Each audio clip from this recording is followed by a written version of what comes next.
Selamat malam Bu Fili, perkenalkan kami dari Kelompok 5 dari kelas 11A1 dengan saya Karisa Amalia Pujian Indonesia sebagai moderator.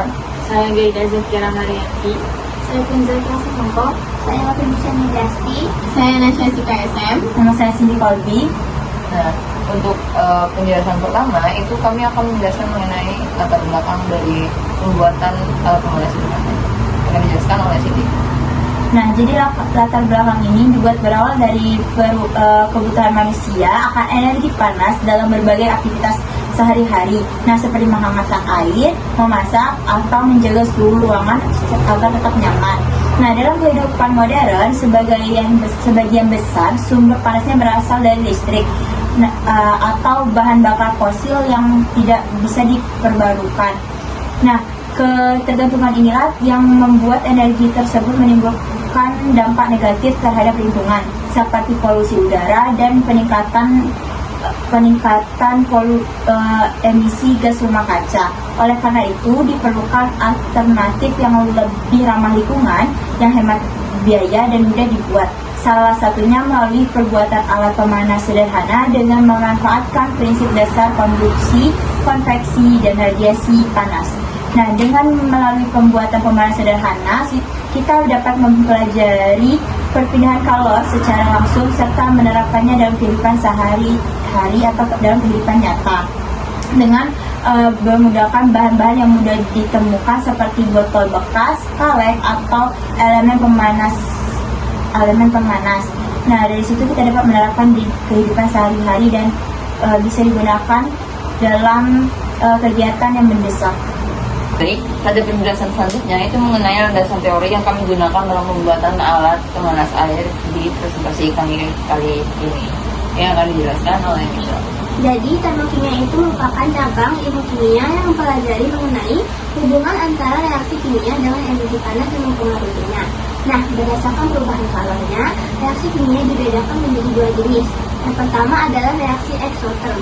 Reaksi eksoterm ini merupakan proses pengeluaran kalor ke lingkungan. Yang kedua adalah reaksi endoterm. Ini merupakan proses penyerapan kalor dari lingkungan. Dalam termokimia, perubahan yang digunakan untuk perubahan energi adalah entalpi dengan lambang H. Nah, perubahan entalpi juga dinyatakan dengan simbol delta H. Baik, untuk penjelasan selanjutnya itu mengenai alat dan bahan juga langkah-langkah dalam membuat alat pemanas air yang kami presentasikan pada malam hari ini akan dijelaskan oleh Gaida. Jadi alat dan bahan yang kami gunakan di sini ada botol bekas, terus ada cat hitam, ada kaca akrilik, ada aluminium foil, ada karton tadi, dan lem, dan air. Nah, langkah-langkah cara pembuatannya yaitu dengan siapkan botol transparan, lalu kita cat botol tersebut dengan warna hitam doff biar menyerap panas dari sinar matahari. Setelah itu kita isi botol tersebut dengan air sekitar 1,5 liter, lalu tutup mulut botol dengan rapat.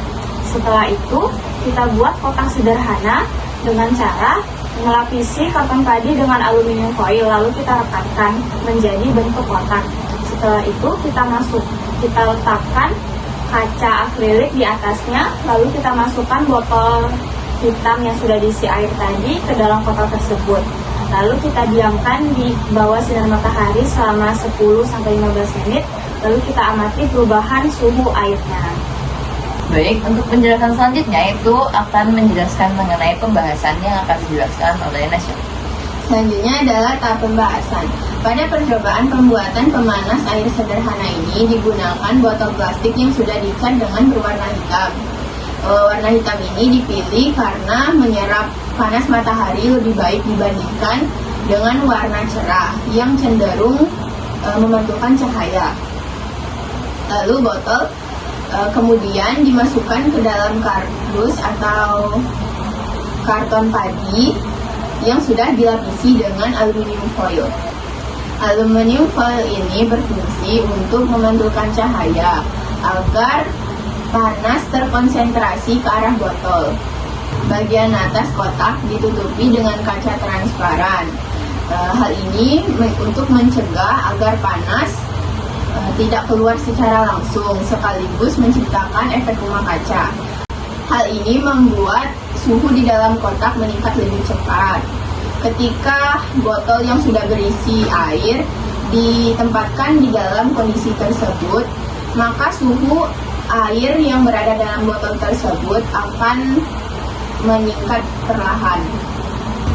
Dengan demikian, pemanas sederhana berbasis botol plastik ini sangat berfungsi karena dapat memanaskan air tanpa bahan bakar ataupun tanpa listrik.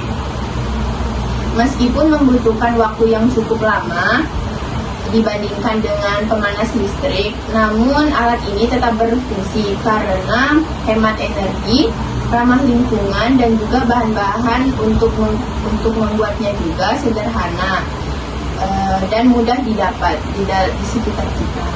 Selanjutnya itu kami akan menjelaskan mengenai kesimpulan yang kami dapatkan dari pembuatan percobaan alat pemanas sederhana yang akan dijelaskan oleh Firza. Baik, kesimpulan yang pertama yaitu pemanas air sederhana dengan botol hitam dapat menggunakan sinar matahari untuk meningkatkan suhu air. Yang kedua, warna hitam, aluminium foil, penutup kaca atau akrilik berperan penting dalam memerangkap panas. Yang ketiga, alat ini efektif untuk menghemat energi, ramah lingkungan, serta mudah dibuat dengan bahan-bahan sederhana di sekitar kita. Itu saja kami cukupkan untuk penjelasan kami mengenai alat yang kami buat untuk percobaan pemanas air yang begitu sederhana. Kami tutup. Wassalamualaikum warahmatullahi wabarakatuh.